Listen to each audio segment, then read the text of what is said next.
Whether you're ordering wings for the game, whipping up a 7-layer dip, or ordering pizza, there's something about football that makes you want to eat.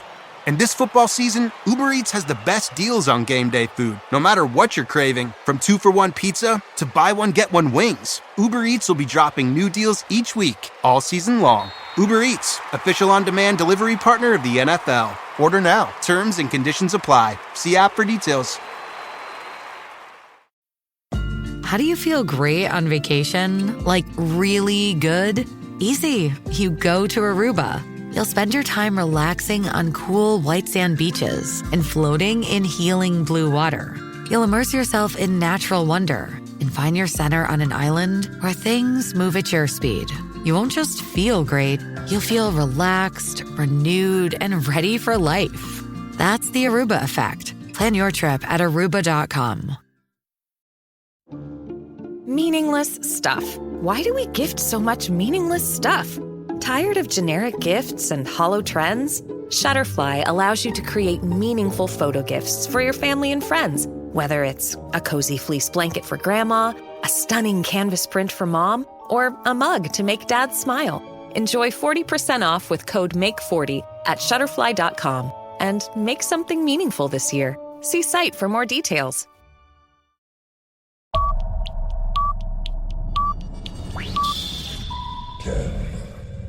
Nine, 8, 7, 6, 5, 4, 3, 2, 1, 0.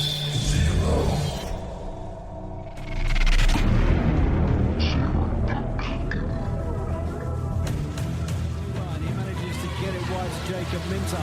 Yeah, good job with the shot, and the Slough Jets have taken the lead on the power play with 23 Russell with the shot cross goal. No need for the save from Lorde, and Campbell finds himself in, and it is 3-1 to the Chelsea Chieftains. They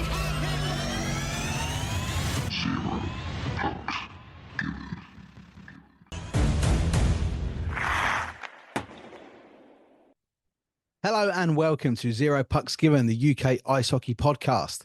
We're in partnership with the Hockey Art Co, hockey clothing for hockey people, worn by the best and hated by the rest.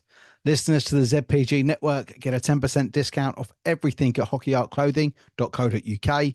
Just use the code ZP10 when you check out. There's some awesome stuff there from the NHL Global Series. There's also a lovely little Austin Matthews Toronto t-shirt as well as the City Series. Really great to check out if your city is represented there. We are also in partnership with 2 Minutes for Trading, British company making trading cards for sports teams. Fantastic quality cards with great photos, great stats, rare legends cards as well. If your club wants to get involved, make sure you contact Dylan at 2 Minutes for Trading on Instagram or X, and they can sort it out for you. We're also in partnership with Manscaped, the globally recognized male grooming brand. I use their products myself. The lawnmower and the weed whacker in particular are absolutely fantastic products. Ceramic blades, so no nicks, no cuts, perfectly safe to be using in the southern areas. And we are also on the Sports Social Podcast Network, the largest sport podcast network in Europe, and we're absolutely delighted that the ZPG network is a part of it. Well, welcome to episode 125. I'm Ben. Welcome along. This is our interview episode. We've had our roundup. It was a little bit late because of some weird traffic problems going on in the southeast this week. But this week, we are catching up with Invicta Dynamos co-owner Kev Parrish. Welcome into Zero Pucks Given, Invicta Dynamo's co-owner Kevin Parrish. How you doing this evening, mate? Yeah, good. Thanks, Ben. Thanks for inviting me on. You're very welcome indeed. Thank you so much for agreeing to come on. I'm not too sure there's many other owners in the league that would agree to do that. Yeah, I don't know. I think maybe I'm a little bit different. I don't see there's any reason. Like I've been a fan of it since you've come out and you first started doing a lot of the Chelmsford stuff, obviously, and this has hit the road running. And I'm more than happy to come on and share my views and answer the questions as long as they're not too personal. No. Well, there's a couple that have come in that may well sort of get close to that line, but I'm sure that after we've done it, anything you want edited out, I can take care of that for you. Yeah. But I mean, as an owner or co-owner, obviously with your wife, isn't it, that you co-own the Invicta Dynamos? I put it around the other way. Yeah, she's the owner and I'm the co-owner. Yeah. Well, I mean, your experience in the game as a whole, through being a player, a coach, now an owner, I've no doubt you've driven the Zamboni at some point as well. No, it's one thing I haven't done. I must. I think before I finally say that's enough's enough, I need to do a couple of laps around the rink. But yeah, it's yeah, all three roles have been very very different in lots of ways. But does it give you in the role now? Does it give you a sort of a greater perspective because of what you've been through in the past with it? Yeah, massively, massively. Obviously, as a player, you want certain things, and the coach has to turn around and he's on a budget. And then, as a coach, players want certain things, but you know you've got to stick to your budget. And then as an owner, yeah, it kind of just it takes three different steps. They all roll into one, but yeah, the steps are quite similar. But yeah, you have to. It's a big job. I didn't realize how big this job was as an owner, and probably everyone would agree that in the hockey world, being an owner, it's not just turning up on a Saturday and Sunday and smiling and greeting and meeting people. It's a lot more goes on behind the scenes. I mean, the only way I could kind of think of to sort of compare it to something is like being a parent that kind of grow up as a child asking for everything from your mum and dad, and then all of a sudden when you're grown up and you've got a teenager giving you the same shit that you gave your parents. Yeah, exactly. Yeah, you've got yeah, you keep a bit of a tighter hold on things than you did when I was coaching as well. I'm like, can we not just stretch it for this? Can we not stretch it for that? It was a little bit easier then because equipment side of things and everything wasn't so expensive and everything else comes into it. But yeah, you got to keep a close eye on things and just live within your means and don't step out reality really. Yeah. I mean, originally you're a Guildford lad, but a lot of your hockey has been in Invicta. That's elite prospects for you. Not Oh, everything's okay. right. Yeah, Not everything's right on elite prospects. Now, I started my career in Gillingham playing for the Junior Bears and Kodiak Carbs and things like that when I was younger. And then, yeah, I had the opportunity. I played at Romford for a season, Buccaneers it was then as well. Ended up playing a couple of games for the Raiders, I think when I was 15 maybe. But that's not on elite prospects. But yeah, I went to Guildford. I think 96. I went to Guildford. It has you down as being born there.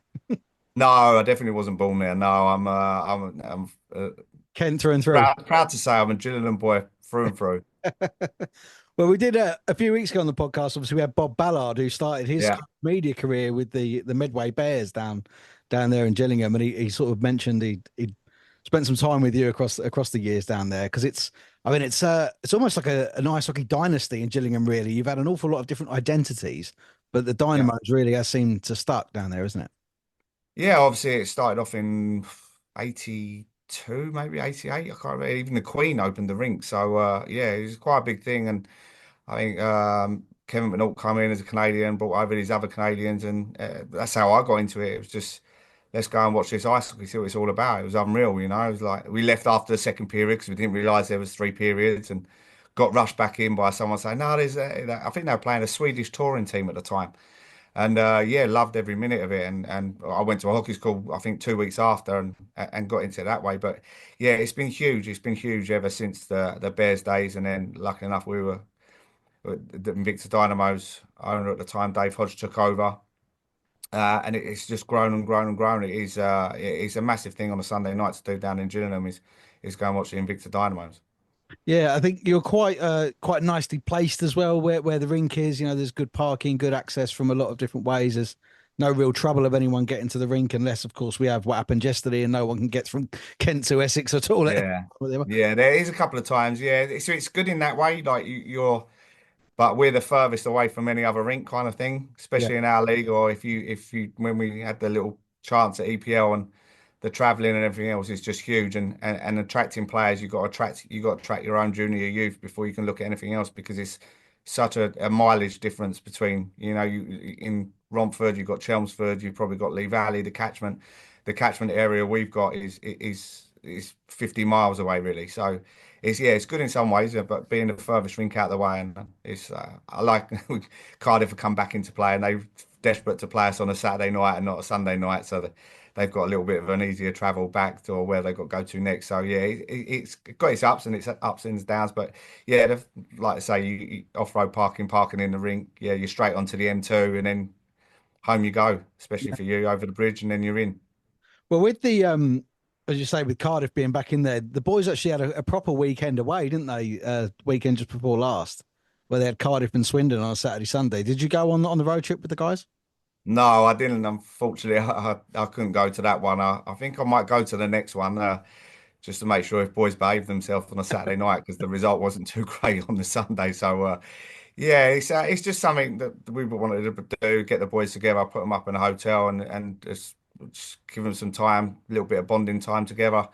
Obviously for us to get a coach to Cardiff and then a coach back and then a coach to Swindon the next day, obviously finances wide. So it really works out a lot better for us financially to put the boys up and then let them have a weekend away. Yeah. Did you get that massive Five Guys bill as well?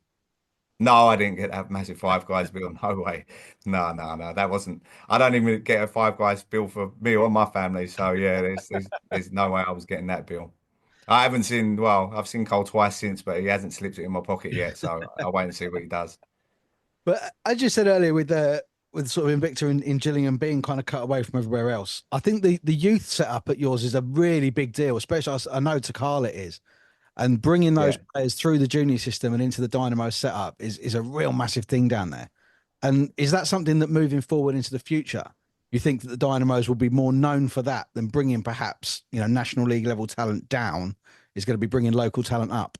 Oh yeah, 100%, 100%. We want it as a feeder club. We've always wanted it as a feeder club. Fortunately, at the time, maybe when I was coaching, there was a bit of a gap between the junior system at the time to what there is now. That gap's got smaller and smaller. And the talent coming through, which I've seen at the weekend, we had a little junior showcase at the weekend during our game, and there's some good kids out there skating. There's 20 kids out there, all skating very well, all handling the puck very well. It's definitely something we need to do. Obviously, when we sat down with Cole, when he took the job on, that was one of his forefronts of his ideas and what he wanted to do. He wanted to bring the junior side things back into play.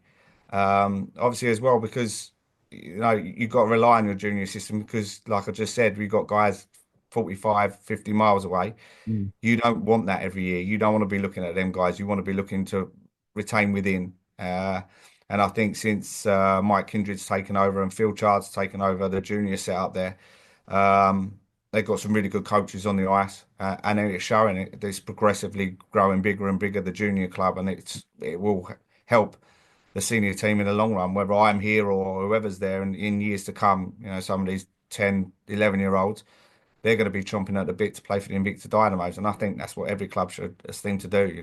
Yeah, I think, and it could. I mean, it looks like it's part of the thing because England Ice Hockey and Ice Hockey UK have kind of put their heads together to sort of say, let's move forward a little bit. And internal promotion of youth talent is something that's a big deal to them as well. But we're going to need help, aren't we, from those organisations to actually make sure that we can finance these young players coming all the way through. Yeah, definitely. You get into a situation, I think, like we've had, even if you talk about like the two Char brothers come up, now we've got the third one with Evan Taylor and Brandon, they come up through the junior system, then you're always going to get they go away to university. So you might only have them for a year or a year, 2 years maybe, if you can catch them young enough, obviously, because they've got to be 16 now to play. Unlike back in the days when we was around and playing, the likes of Aaron Connolly and Dan Connolly and Zach Sullivan playing for me when they were 12 and 13. Yeah. Because they were capable. I think this is a big step that we need to look at. You don't want to put anyone in danger and you've got a duty of care between your players. But if that kid's good enough to play, why can't he play at 13, 14, 15? Why can't it? Like, there shouldn't be any issue. He's good enough to play. I think Arsenal goalie a couple of weeks ago playing in one of the cup competitions. That was a 16 cup game, yeah. Yeah, he was 16. Yeah, I don't think I've actually just turned anybody who wouldn't agree with an exception rule to the Chelmsford rule, where similar with what to Conor Bedard, same with Conor McDavid over in the NHL, that if you're good enough, you're old enough. I think in any sport, if you're good enough, you need to be playing at that higher level. There's no good being superstar Johnny who scores 50 points a year at under 12s or under 14s or 16s, because little star Johnny becomes a little bit of a puck handler and a puck. He doesn't pass the puck because he knows he's going to get 50 goals. You put him into a senior environment, that kid's got to pass the puck and he's got to get his head up a little bit quicker, and it's only going to develop players. Yeah, which is, again, one of the things in that manifesto between England Ice Hockey and Ice Hockey UK was to try and improve Team GB. That's not going to improve unless these young players improve quickly, is it? No, 100%. It's the chicken or egg scenario, I think, all the time. As well with that, you not just need these talented kids coming through, you need talented coaches coming through as well. I know there's some coaches out there that are chomp at the bit probably to be in GB setup, to be in this, but their name's not quite fitting at the moment because they maybe had a career that took a few penalty minutes or are outspoken or whatever. But at the end of the day, an outspoken coach is probably one of the best coaches you can have because he's a no-nonsense coach. Mm. Uh, and I think these kids kind of need that as well. They need that direction in this sport, especially, and they need that dedication, need that attitude, and I think that comes from that kind of coach. And I think that's probably one thing that probably could be looked at as well. But like I say, it is pushing forward, and you can see a lot of good youth kids coming through at the moment. So it's only a good thing that they're working left arms talking to the right arm. So that's a good way to start. Yeah, and it is about time as well, really. That Yeah, they 100%, started to do that. 100%. The kids are the future, right? You don't know what's going to be going on in years, and we need to progress these kids. And kids have got a heart and passion for it now. Let's get them in there. Let's throw them. Let's chuck them in the deep end and let them learn, let them swim. Yeah, and I mean, a couple of your young 16-year-olds got on the score sheet Sunday night, because you had Yeah, a bit of a bizarre game on Sunday night at Invicta where you beat yeah, UK Thunder 15-1, but I think it was only 6-0 maybe at the time, maybe 7-0 at the time when yeah. I think we just got our sixth. I think we just got our sixth. have you ever seen anything like that before? Yeah, I've been involved in a couple. We went to Milton Keynes. Yeah, it always seems to be Milton Keynes where there's goalies issues. We went to Milton Keynes one year, and we turned up, and we had Damien King at the time playing in goal for us, and we turned up there, and the equipment manager come up to me and said, "Kev, we've got a bit of an issue with the goalie situation." I said, "What's that?" He said, "Well, the goalie went sick, backup went sick this morning, didn't they?" I said, "Yeah, yeah, yeah." And he said, "Well, and we forgot Kinger's kit." So straight away, I was like, "Well, okay, there's nothing we can do now. Like, we just got to give them the points. Just got to turn back round. We can't play without a goalie." Luckily enough, someone was made a couple of phone calls and the kit was on their way, and we had to start the game with six players on the ice. Wow, and empty Yeah, net. yeah, yeah, and we drew that period 1-1. Wow. Yeah, it was the days of Callum Fowler. No one could get the puck off Callum Fowler, and yeah, yeah. I was mad about the goal was scored as well because Andrei Zoziak he gave the puck away. There was no reason to give the puck away, even in time when you've got a goalie, let alone when you haven't got one. But yeah, I think it was 1-1 after the first, and we ended up winning the game in the end. But yeah, it was a bit of a bizarre moment, and like it was on Sunday, you know. But fair play to the guy who jumped in. He done a great job. You know, it's not an easy job to do. We all know that, especially facing some of these boys' shots these days, extra whipping their sticks. You know, to go in there and face some shots, and yeah, and fair play to Milton Keynes for sticking around and going for it. Yeah, in the roundup episode that's just came out, we did Will Fry gave us a almost like an 8-minute monologue actually of their weekend, which was unfortunate. They got quite a tanking on Saturday night in Slough, but just his pride in his players' attitude from Sunday night. And from what I've seen online, particularly from Invicta Dynamos fans, a lot of them shared in that respect as well for MK Thunder. Yeah, every shot. I think the loudest cheer of the night was probably his first shot he saved. And the second loudest cheer of the night is when they scored their goal. You know, our fans were on their feet standing for him. And at the end, when the guy got man of the match, they were standing there and giving him a well-deserved applause. You know, you got put your hat off to Milton Keynes, like I say, the coach there.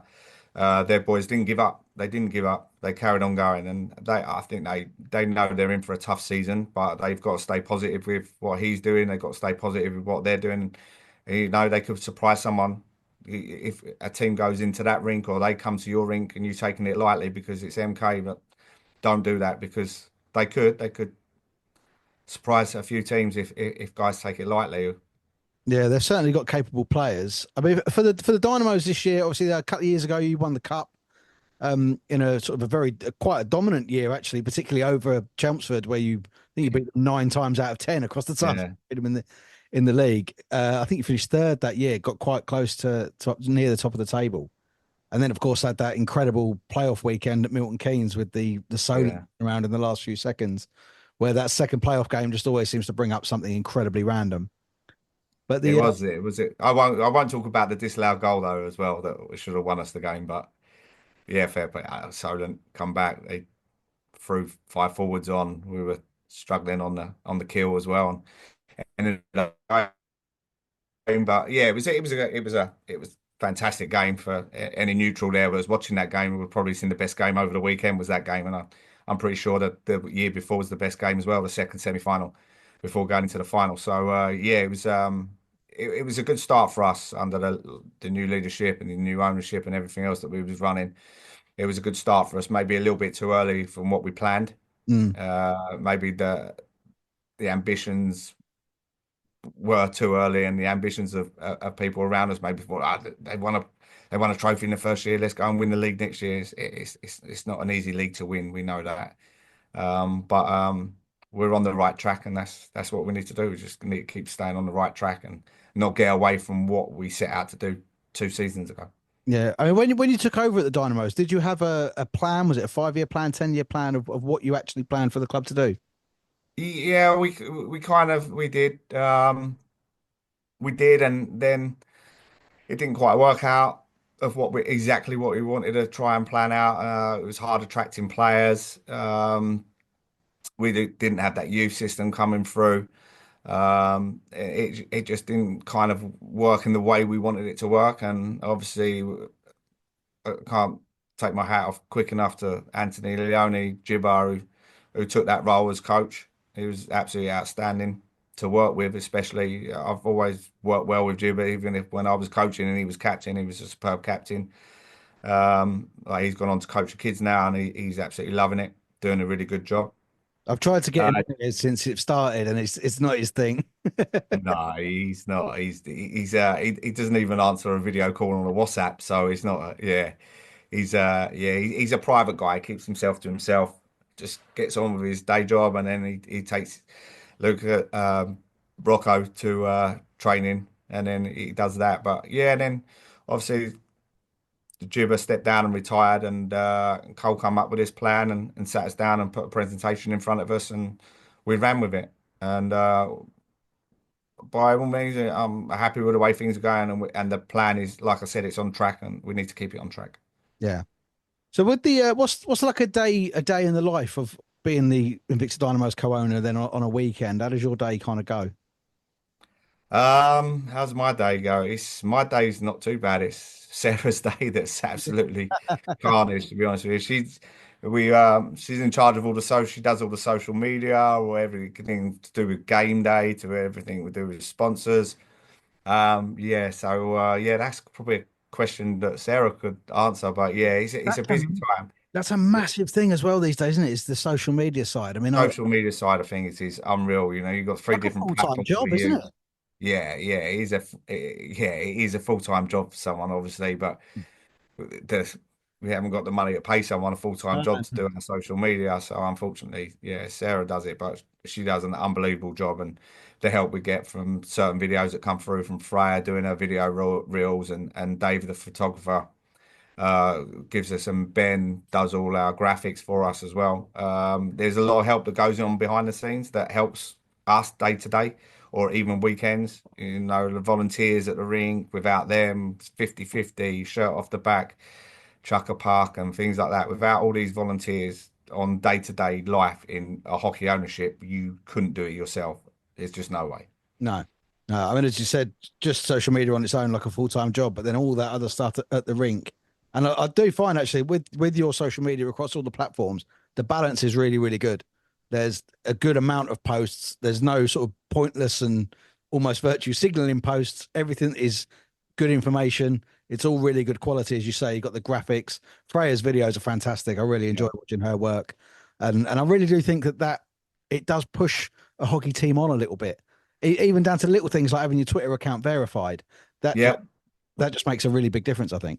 Yeah, we just got that done, and it's just, you never know who's just going to flick over and just scroll one way. You never know. It could be a major sponsor looking at you to come and have a look, or even that if a local football team wants to come and see a game and they want to bring 11 players, and we give them a discount for bringing their team along, and like we do now. If a group booking, we give a discount out and things like that. So you've got three platforms to work with, and mainly that we work with: Twitter, Facebook, and Instagram.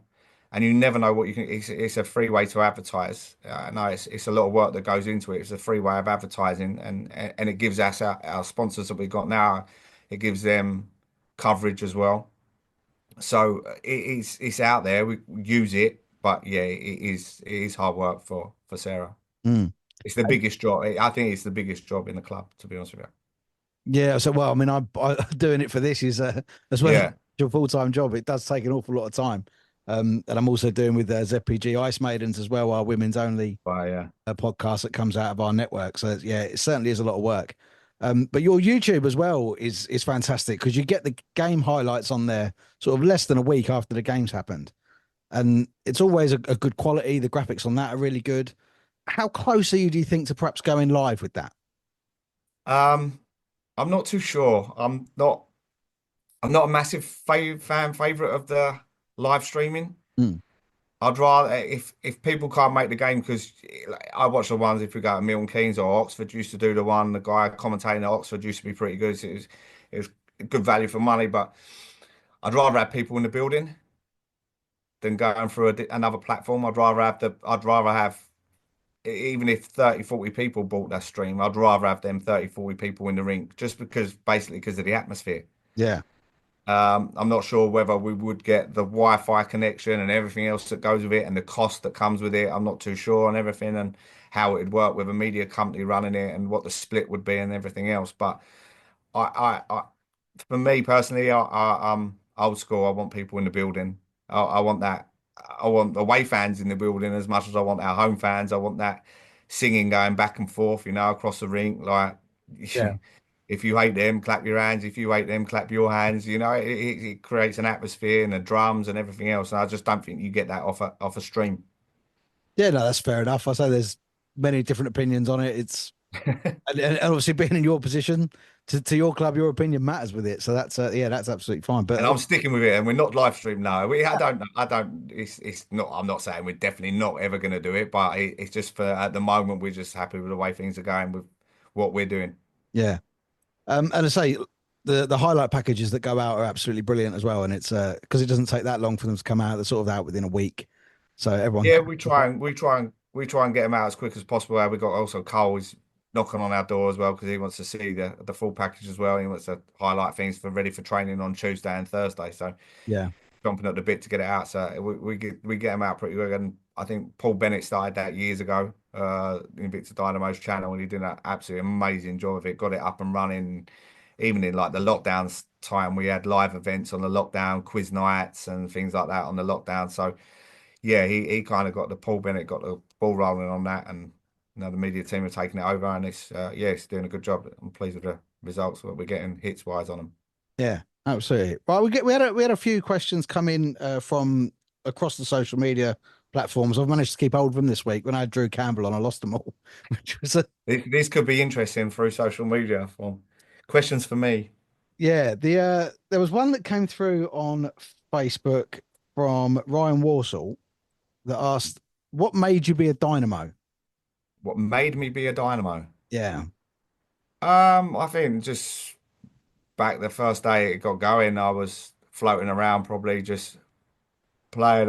Mark Mackey took it over, and I just went down for a trial, and that was it. I've been there since day one, and still writing the history books. I scored the first ever goal for the club, so it makes a massive thing. And then obviously loved it, still love it, and that's why I'm still here. But it wasn't any massive reason. It was just a local club.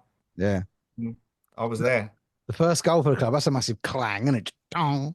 Yeah, I just get that. I get that in everywhere. Every time we have a quiz night, I want the guy to put that in as well. Yeah, who scored it? Just to get some remembrance for doing. I think it was only my only shift of my whole career, but yeah, I managed to score. So yeah, it was not too bad. There's some stuff from the Instagram. Romford Renegades, the one of the rec teams playing out of Romford.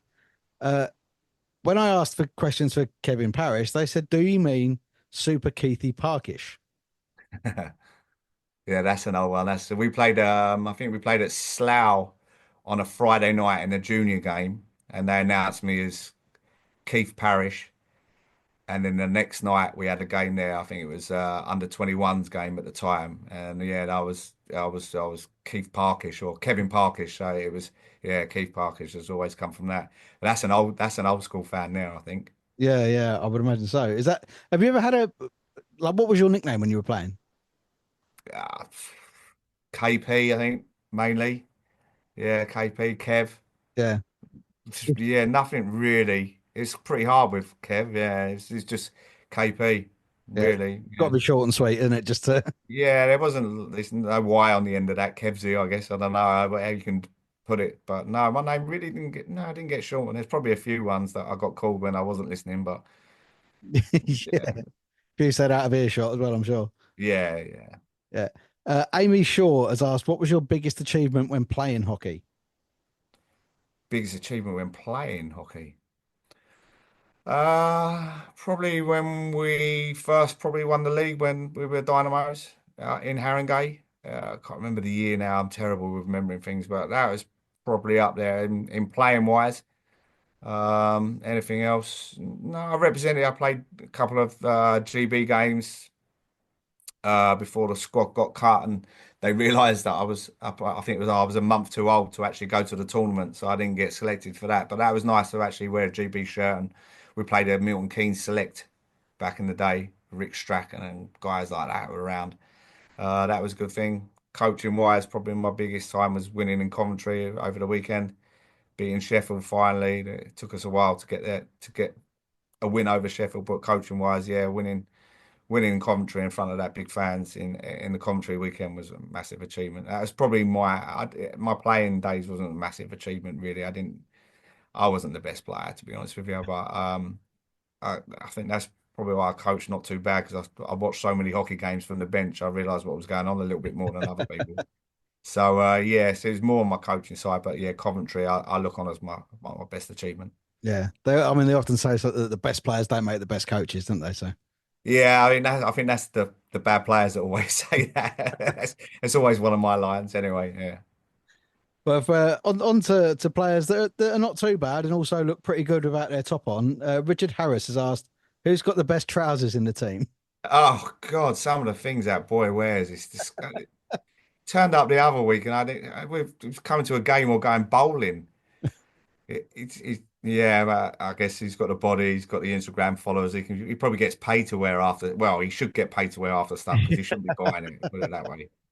Put it that way. Yeah, but he's got some weird trousers, some corduroy flare things he was wearing the other week. Yeah, but I guess that's fashion, and I'm a little bit older. Yeah, he's certainly an interesting follow on the Instagram, but it's yeah, I can't say much of that's for me. I don't really Nah, nah, I'm more dad bod than anything else, I think. yeah, same here. Give me a pair of jeans and a hoodie, and I'm fine.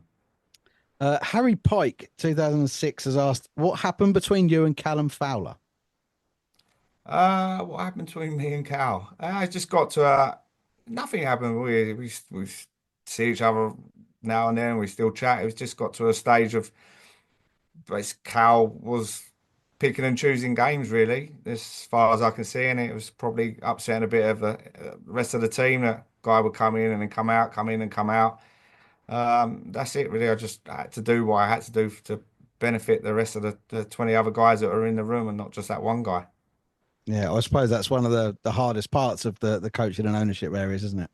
Yeah, it's huge. You got a guy with so much actual natural talent and could win a game on his own 90% of the time. But you need to be there and help your teammates because one day your teammates are going to need you and you're going to need them more than any time. So you need to be there to prove that's why you're there and you're there for the right reasons. And the logo on the front to me is a massive thing rather than a name on the back. Yeah, that's a really good adage. I think I've heard that from quite a few coaches actually, that it's Yeah. more about the logo. Massive. If it was me, I wouldn't put any names on any name bars on any players' backs any time. I think it's once we started doing that back in the day, I think that it kind of changed kind of a few of the boys' attitudes a little bit, maybe. But yeah, it's the logo. The logo means the world, not the name on the back. All right, we've got one here from Evie Parrish, a relation, I'm assuming. Yeah, daughter, yeah. Do you miss being a coach? Do I miss being a coach?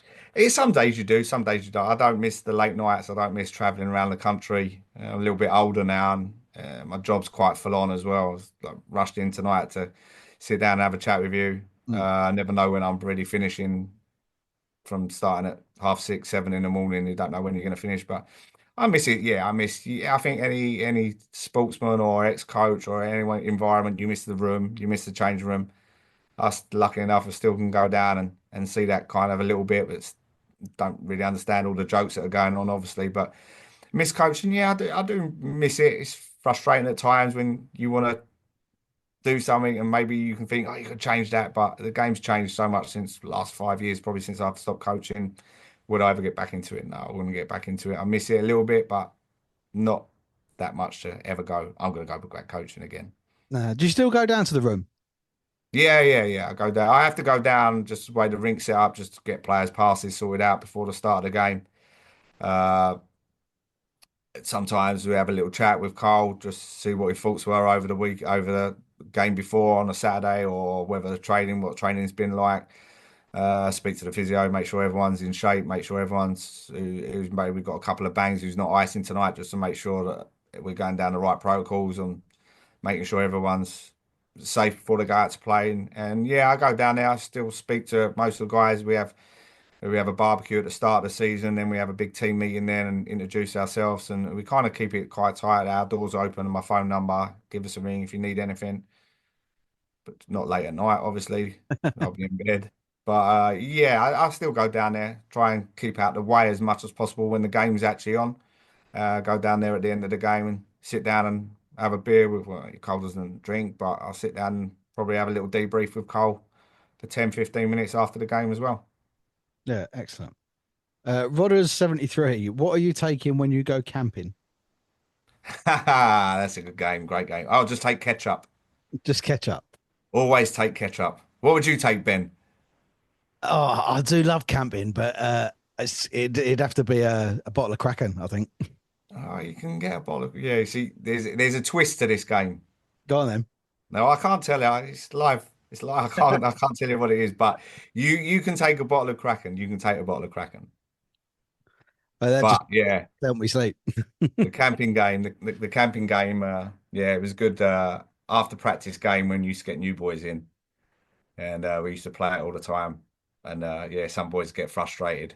Now, I don't know if you ever seen a video clip of Aaron Strawson to playing the camping game from a couple of years ago. Haven't, no. I'll have a look. I'll forward you it.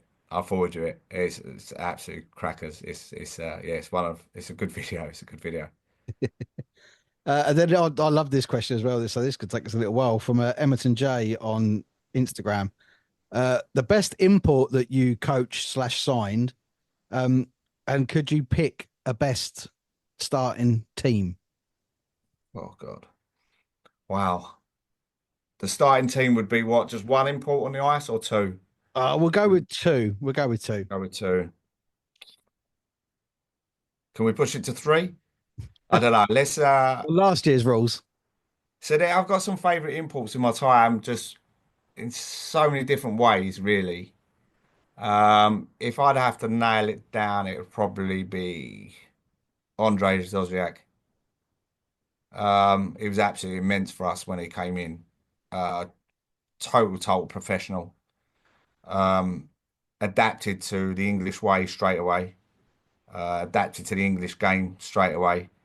Um, Never really had a bad word or to say about anyone. Never lost his cool. Never threatened to go home or anything else. He actually brought his girlfriend at the time. He ended up marrying her, Patricia, over with him, and he settled down here during the summer as well. So that's why we kept him for a long time. So Andre, just because of his total professionalism and what he brought to the club as well. A lot of the fans, I think, not just from our team, I think from around the leagues at the time with Andre, had a lot of respect for the way he played the game.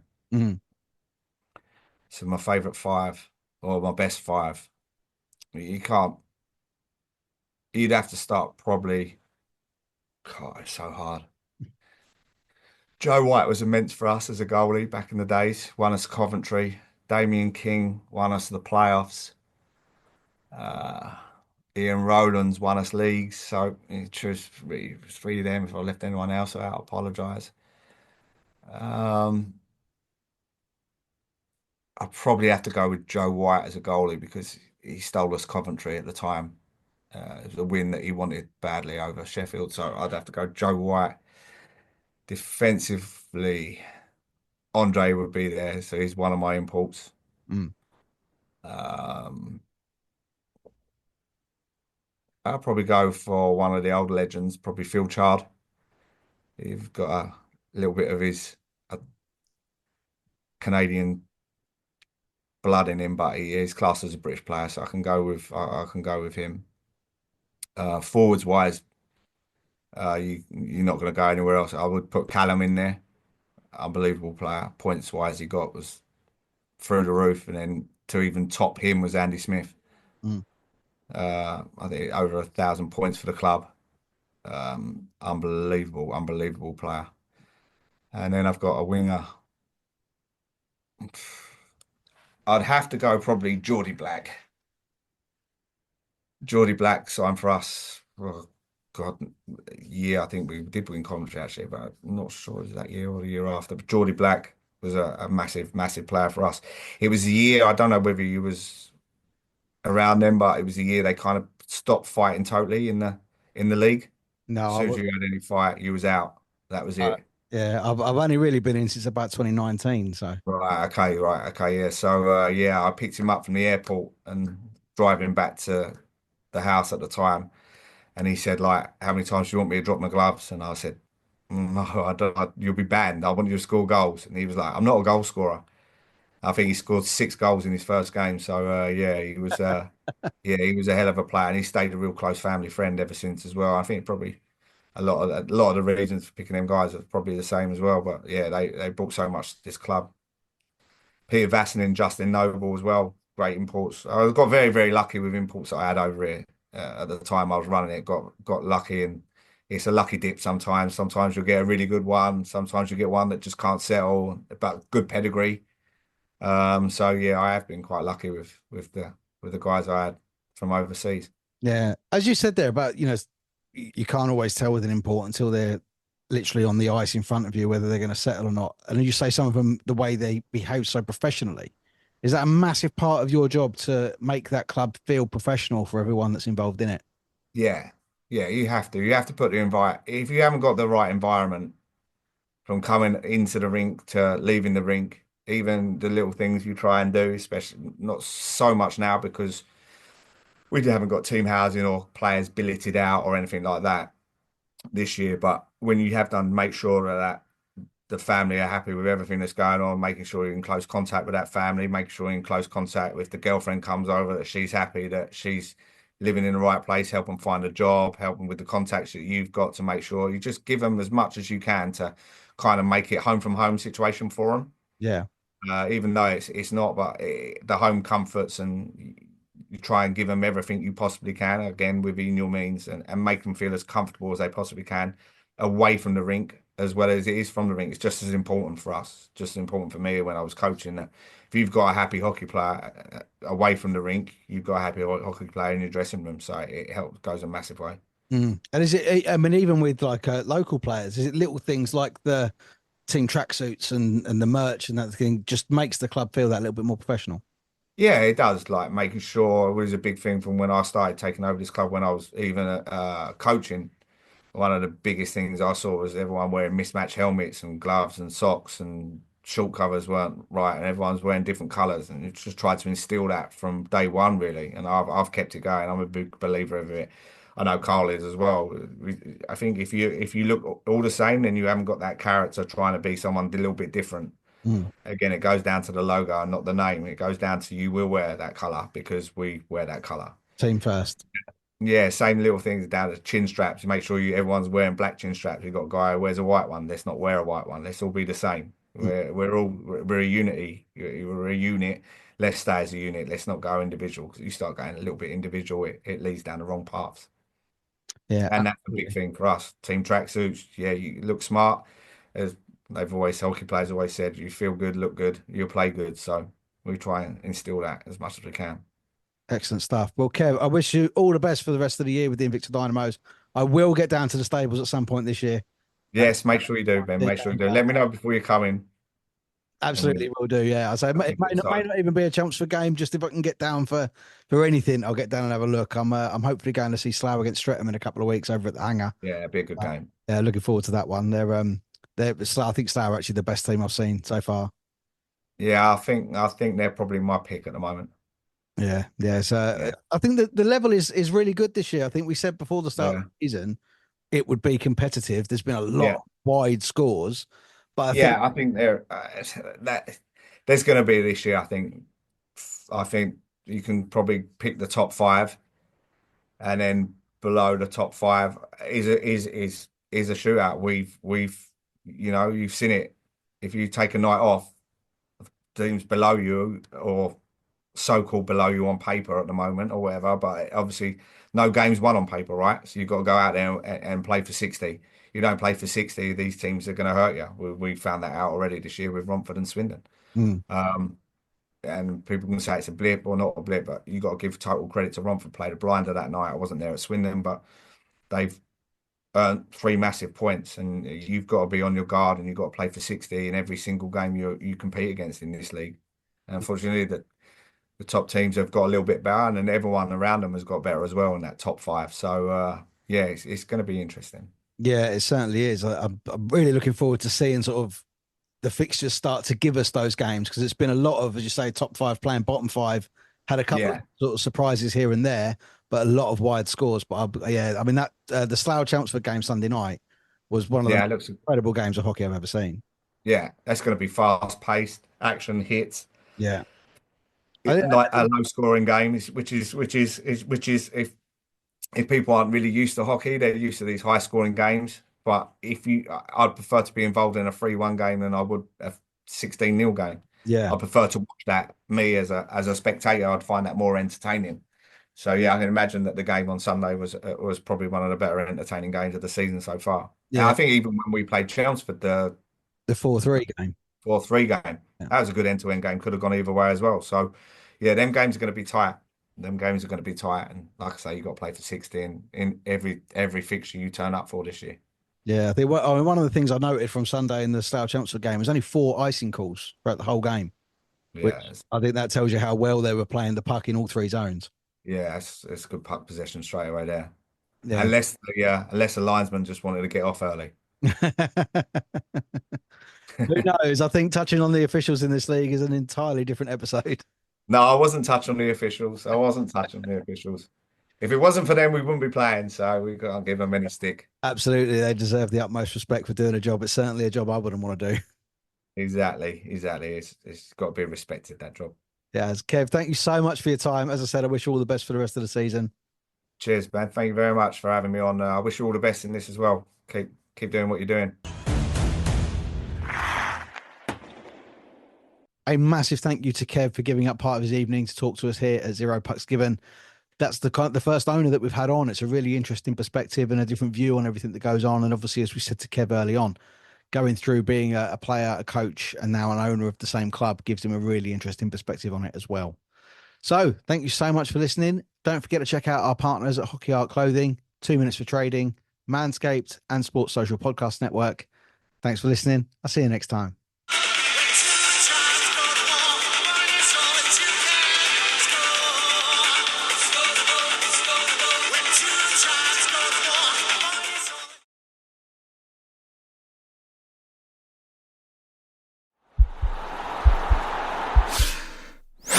This podcast is part of the Sports Social Podcast Network.